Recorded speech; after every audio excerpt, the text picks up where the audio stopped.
back and sit down as the intro. Ooh. Am I still in the center? Which camera? Okay.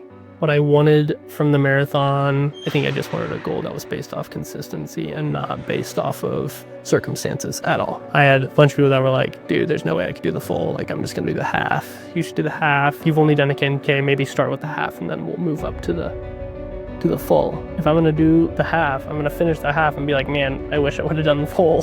But if I do the full and I fail the full, if I even get halfway done with the full, I've completed a half.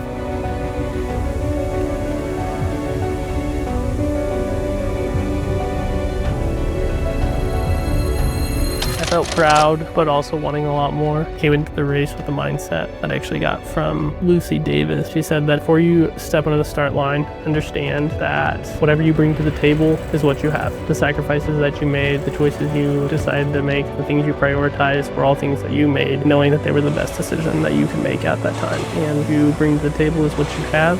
There's no point in thinking about what you could have brought or what you should have brought. You show up and you give it your best and you don't quit, and yeah, you just get out there and rip. Beginning of the year, and I wanted to give myself an achievable goal that wasn't based off of anyone else. That was challenging and something I hadn't done before, that I looked up to other people for doing. I decided that I would do 75 hard, which went great, but was also very difficult. 75 days of no screen time before bed, eating a consistent diet, 1 gallon of water every day, 45-minute workout indoor and a 45-minute workout outdoor, read 10 pages of a book, and then create a reel every single day on top of it. And the goal was to become a more consistent, more focused individual, and to start the year off with an achievable goal that wasn't about reaching a certain number or anything like that, but was just about being consistent. And that went great, but also went terrible. Then about a quarter of the way into 75 hard, I signed up for the San Diego Rock and Roll Marathon, and the goal was a sub 3-hour marathon. I then called my brother, and he told me that was stupid and I'm an idiot, and 3 hours is way too fast. Dialed that back to a sub 4. 2 weeks later, there was the Yuma 10K. That was my first race I'd ever run. The goal was to get it in sub 1 hour, which looking back on is not impressive, but for me at the time was very impressive. So I hauled ass. I got it in 59 something, like literally like 30 seconds to spare. After that, I was like, okay, well, marathon sounds fun. A few different people told me that that was way too big of a jump and that I should probably do a half marathon. And then I was, very overly ambitious, and then a marathon was way harder than I thought it was going to be, which, to be fair, they were kind of right, but also not. But with that came a lot of trying to balance way too many things at once. Definitely added too much on my plate, trying to try and grow a business, handling a relationship, not only with Andy, but with family members and friends. And I think that's where I kind of fell through. I kind of decided that if people wanted to be friends with me, then they would just show up when I needed them, and I would show up for them when they needed me, but I didn't need to talk to them on a daily basis. And I think I definitely burned some bridges there with that. That caused for some sacrifices, some long conversations. Finished 75 hard with about 3 months till San Diego. I think that's when training got a lot more difficult.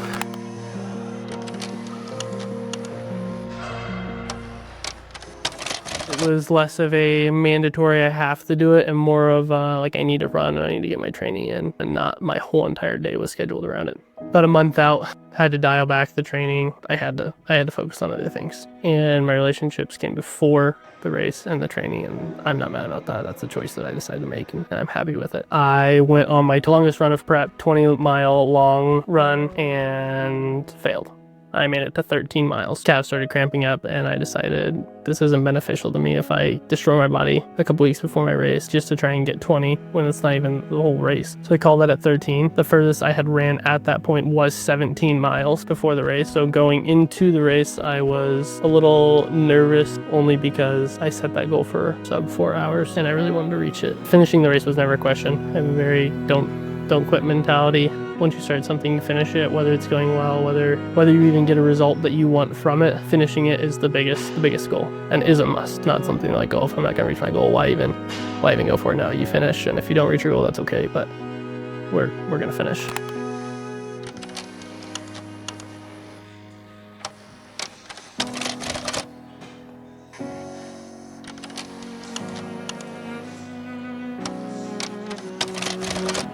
May 31st, we drove up to San Diego. 4 check-ins, me, Annie, and a buddy of mine named Juan, probably my biggest support group out there. We get the registration, get the cute little shirt. Annie and Juan are filming on the camcorder and my camera. Nah, we're just the paparazzi. Hey, let's see that. Let's see the number. Let's see the number. Hey. Aw.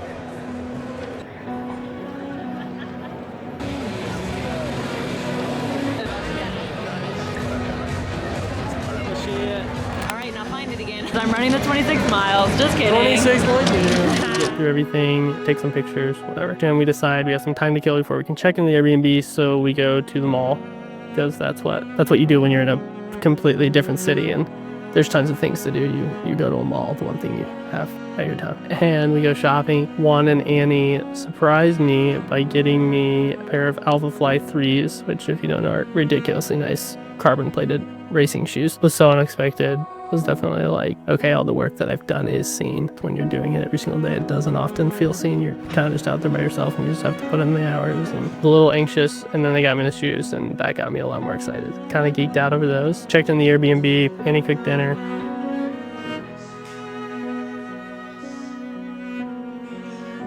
Got everything ready, got the vest prepped, all the gels. Morning of, woke up and the allergies were hitting really hard. My head was throbbing, didn't really feel like I could breathe out of my nose. I went from excited about the race to a little more stressed again. Go down to the car, put in the directions for the race. We had checked the night before and said we were 7 minutes away from the start line. The race started at 6:15, we left at 5:30. And I put in the directions and it says it's 37 minutes away.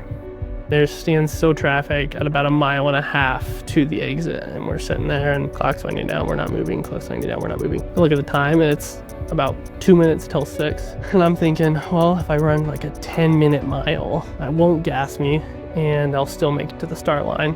And then I'll just go into it. Sure enough, 6 o'clock rolls around and I'm like, well, we're not moving and I'm not about to be late to this race. So I get out and I run 1.5 miles on the side of the freeway to the beginning of the race, and we make it on time. Sure enough, race starts. We come out the gate pretty quick.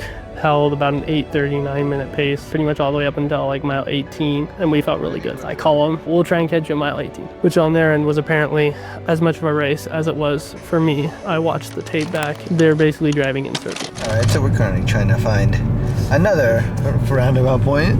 We're trying, Brian. We're trying. I promise you, it's what we've been doing for the last 2 hours. San Diego traffic being absolutely beautiful, but it's okay. We got beverages. Juan's been sleeping this one up.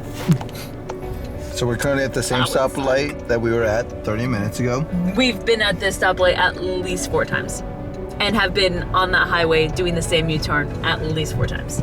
And This is how much you mean to us, Brian. Trying to find me. Juan is on his 3rd energy drink. I feel like I'm sometimes too young to feel as tired as I am. Brian's currently running his 26 miles, and meanwhile, Juan is complaining about being tired and not having enough energy. I didn't sleep enough, alright?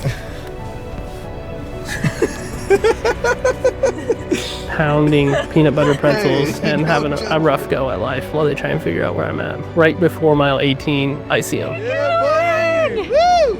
Okay, that's Killing it. This whole time, Woo! but we're getting a lot of shots of me and Juan.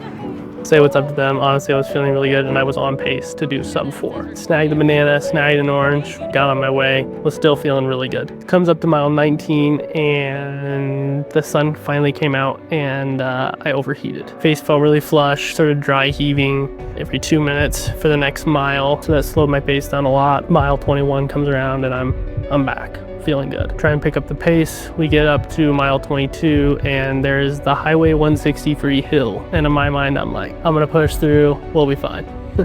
Turns out it's like a 2.5 mile hill and I was not fine. I would run, walk. I didn't stop and that hill kind of crushed my time. Going into mile 25, the hill finally stops and I'm like, all right, we gotta pick back up the pace. So I haul ass the next 1.5 miles, come into the finish line. Didn't know what my time was exactly because I started about 45 minutes after 6:15. So I wasn't sure if the time that I was looking at was the time from when the race started or if the time was from what I had actually ran. And Andy's like, be more excited. And I'm like, I'm so tired. First I was like, man, I didn't hit the time, and then Juan and Annie were there and they didn't care about the time at all. About like 5 minutes after I finished and I saw them, I was like, time doesn't matter. I finished. These people care about me no matter what. Little me would have never imagined me even finishing a marathon, considering that my first mile was like an 11-minute mile.